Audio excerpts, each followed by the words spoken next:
ನಮ್ಮ ಸಂಸತ್ ಸದಸ್ಯರಾದಂಥ ಶ್ರೀನಿವಾಸ್ ಪ್ರಸಾದ್ ಅವರು ಬಹಳ ಹಿರಿಯ ನಾಯಕರು. ನಮ್ಮೆಲ್ಲರಿಗೂ ಮಾರ್ಗದರ್ಶನ ಮಾಡಿ ಪಕ್ಷವನ್ನು ಕಟ್ಟಕ್ಕೆ ಹೋರಾಟ ಮಾಡಿದಂಥ ಒಬ್ಬ ಹಿರಿಯ ವ್ಯಕ್ತಿ. ಪ್ರಧಾನಿ ನರೇಂದ್ರ ಮೋದಿಜಿಯವರ ಬಗ್ಗೆ ಅಪಾರವಾದ ಗೌರವವನ್ನು ಇಟ್ಕೊಂಡಿರುವಂಥವರು. ಸುದೀರ್ಘವಾದಂಥ ರಾಜಕಾರಣ ಮಾಡಿ ಲೋಕಸಭೆಯಲ್ಲಿ ತಮ್ಮದೇ ಆದಂಥ ಛಾಪನ್ನು ಒತ್ತಿರುವಂಥ ಶ್ರೀನಿವಾಸ್ ಪ್ರಸಾದ್ ಅವರು ಈಗ ನಾನು ರಿಕ್ವೆಸ್ಟ್ ಮಾಡಿಕೊಂಡೆ, ಅವ್ರ ಕೈಕಾಲು ಸ್ವಲ್ಪ ತೊಂದರೆ ಇದ್ರೂ ಸಹ ಒಂದು 5 ನಿಮಿಷ ಬಂದು ಮೋದಿ ಅವ್ರಿಗೆ ವಿಶ್ ಮಾಡಿ ಬಂದ್ಬಿಡಿ ವಾಪಸ್ಸು, ನೀವೇನು ಭಾಷಣ ಮಾಡೋದು ಬೇಡ, ಹಲೋ ಅಂತ ಹೇಳಿಬಿಟ್ಟು ಅಂತ ಹೇಳಿದ್ದೀನಿ. ಅದಕ್ಕೆ ಅವರು ಒಪ್ಕೊಂಡಿದ್ದಾರೆ. ಒಂದು 5 ನಿಮಿಷ ಕಾರ್ಯಕ್ರಮಕ್ಕೆ ಬಂದು ಮೋದಿ ಅವ್ರನ್ನ ಭೇಟಿ ಮಾಡಿಬಿಟ್ಟು ನಂತರ ತಕ್ಷಣ ಅವ್ರು ವಾಪಸ್ ಬನ್ನಿ ಅಂತ ಹೇಳಿದ್ದೀನಿ. ಅದಕ್ಕೆ ಅವರು ಒಪ್ಕೊಂಡಿದ್ದಾರೆ. ಅದಕ್ಕಾಗಿ ನಿಮ್ಮೆಲ್ಲರ ಪರವಾಗಿ ನಾನು ಶ್ರೀನಿವಾಸ್ ಪ್ರಸಾದ್ ಅವರಿಗೆ ಅಭಿನಂದನೆ ಸಲ್ಲಿಸ್ತೇನೆ.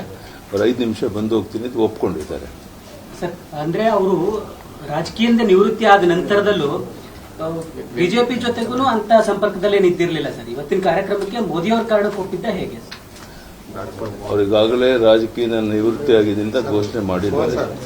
ಆದರೆ ಈ ದೇಶದ ಪ್ರಧಾನಿ ನರೇಂದ್ರ ಮೋದಿ ಅವರೇ ಬರ್ತಾ ಇರೋದ್ರಿಂದ ಮೈಸೂರಿಗೆ ಅವ್ರು ಬಂದು ಭೇಟಿ ಮಾಡಿ ವಿಶ್ ಮಾಡಿ ಒಂದು 5 ನಿಮಿಷ ಇದ್ದು ವಾಪಸ್ ಬರಕ್ಕೆ ಒಪ್ಕೊಂಡಿದ್ದಾರೆ, ಬರ್ತಾ ಇದ್ದಾರೆ. ಯಾವುದೇ ಅವರಿಗೆ ನಾನು ಒತ್ತಾಯ ಮಾಡೋಕೆ ಹೋಗೋದಿಲ್ಲ, ಅದು ಅವ್ರಿಗೆ ಬಿಟ್ಟಂತದ್ದು. ಆದರೆ ಅವರು ಇವತ್ತು ಬಿಜೆಪಿಯ MP ಇದ್ದಾರೆ, ಇಲ್ಲಿ ಬರ್ತಾರೆ, ಮೋದಿ ಅವ್ರಿಗೆ ವಿಶ್ ಮಾಡ್ತಾರೆ, ಒಂದು 2 ನಿಮಿಷ ವಿಶ್ ಮಾಡಿಬಿಟ್ಟು ವಾಪಸ್ ಬರ್ತಾರೆ. ಅದಕ್ಕೆ ಒಪ್ಕೊಂಡಿದ್ದಾರೆ.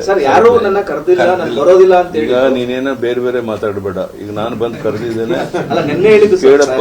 ವಿಜಯಣ್ಣ ಬಂದು 2 ಸರಿ ಭೇಟಿ ಮಾಡಿದ್ದಾರೆ, ಈಗ ಒಪ್ಕೊಂಡಿದ್ದಾರೆ. ಅದೇ ದೊಡ್ಡ ಸಂತೋಷದ ಸಂಗತಿ. ನಾನು ಬಂದದಕ್ಕೆ ನನಗೆ ಗೌರವ ಕೊಟ್ಟಿದ್ದಾರೆ, ಅದಕ್ಕೆ ನಾನು ಚಿರಋಣಿಯಾಗಿರ್ತೇನೆ. ಅವರು ಬಂದು 2 ನಿಮಿಷ ಮಾತಾಡಿ ಮೋದಿ ಅವ್ರಿಗೆ ವಿಶ್ ಮಾಡಿ ಬರ್ತಾರೆ. ಧನ್ಯವಾದ.